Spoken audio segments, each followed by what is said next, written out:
In the darkest corners of ancient deserts, in hidden valleys and forgotten villages, whispers have traveled across generations about an ancient, mystical practice, feeding the Djinn, an offering of food, a gift of goodwill, or a dangerous invitation into a world where unseen beings watch and wait.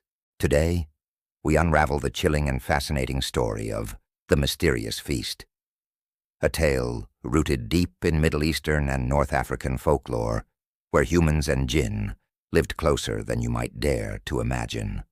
Prepare yourself. Not all who share their meals do so with mere mortals. The origins of the ritual, unlike the fairy tales of Europe or the ghost stories of East Asia, the tradition of offering food to spirits, especially Djinn, is deeply embedded in Islamic, Arab, and Berber cultures. The concept is ancient, with mentions dating back over 1,000 years, across regions like Saudi Arabia, Yemen, Morocco, Algeria, and Egypt. In Islamic teachings, Djinn are beings made from smokeless fire, capable of seeing humans while remaining unseen themselves. They live in their own hidden societies, but they occasionally cross paths with our world. Some communities believed that offering food to the Djinn could earn their favor, prevent harm, or even secure their assistance in matters beyond human control. Others feared the practice, warning that careless offerings could summon mischievous or malevolent spirits. The ritual of the mysterious feast. The mysterious feast wasn't an ordinary meal left out in the open. No, it had to be done with strict rituals. The food was often sweet, dates, honey, milk, or pastries, because it was believed Djinn favored sweet offerings. The meal was placed in secluded places, under ancient trees, at crossroads, beside rivers, or near ruined houses, places known to be inhabited by spirits. No human words were spoken during the offering. Silence was essential. Speaking could invite an unwanted Djinn to claim more than just the food. Once the offering was made, the person would leave immediately, never looking back, no matter what they heard or felt. If the offering was accepted, it was believed that the Djinn would grant a blessing, protection, prosperity, or even secrets of hidden treasures. But if the offering was refused, well, the consequences could be chilling. True encounters, stories passed down. Story 1. The Merchant and the Djinn. Long ago, in the bustling souks of Marrakesh, a wealthy merchant heard rumors of a hidden treasure guarded by Djinn. Following ancient advice, he prepared a feast: golden figs, honeyed almonds, and rosewater cakes. He left the offering under the gnarled branches of a centuries-old olive tree and waited in his house. That night, a gust of cold wind swept through his home. The flames in his lanterns flickered, and then standing in the corner was a figure, a tall, shimmering man with eyes like molten silver. "You have pleased us," the Djinn said. "Tomorrow go to the ruins outside the city. Dig where the shadow of the crescent moon falls." The next night, the merchant found a buried chest of ancient coins exactly where he was told. But he also found a warning. From that day forward, he was forbidden to ever speak of the Djinn, or lose everything he had gained. Story 2. The Foolish Farmer.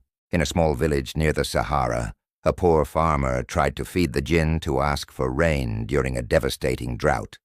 However, he mocked the tradition, laughing and talking loudly during the ritual. He even insulted the unseen beings, thinking them nothing but old wives' tales.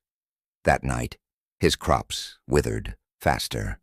His animals fled into the desert, never to return. The villagers claimed they saw shadowy figures dancing around his fields, whispering curses in voices colder than the night air. The farmer eventually left the village, but his name became a cautionary tale. Respect the unseen, or face their wrath. Secrets of the feast. Why food? Why food? Because food is a universal symbol of trust, an invitation of peace across every culture, every world. Offering food was seen not just as generosity, but as a way to create a bridge between the human and Djinn realms. It was believed that Djinn could absorb the essence of the food, not consuming it physically, but spiritually. Sometimes the food would be found untouched the next morning, yet its soul had been taken. In rare cases, the food would spoil instantly, a bad omen that a malicious entity had visited. Djinn in different cultures. While feeding the spirits appears in various traditions, from offerings to kami spirits in Japan to ancestor feasts in China, the concept of feeding Djinn is uniquely Middle Eastern and North African.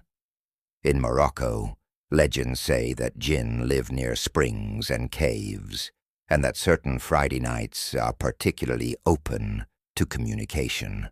In Saudi Arabia, it's believed that abandoned buildings often house Djinn who can be placated with offerings. In Sudan, old desert rituals involve leaving sweets at crossroads where Djinn are thought to travel.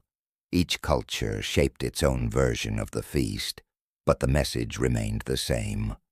Acknowledge the unseen. Respect the unknown. Modern-day beliefs. Still alive? You might wonder, do people still practice these rituals today? Surprisingly, yes. In remote villages, in ancient souks, among the winding alleys of cities like Fez and Cairo, old traditions linger. Even in modern urban areas, whispers exist about leaving out offerings for good spirits to ensure luck or protection from envy and harm.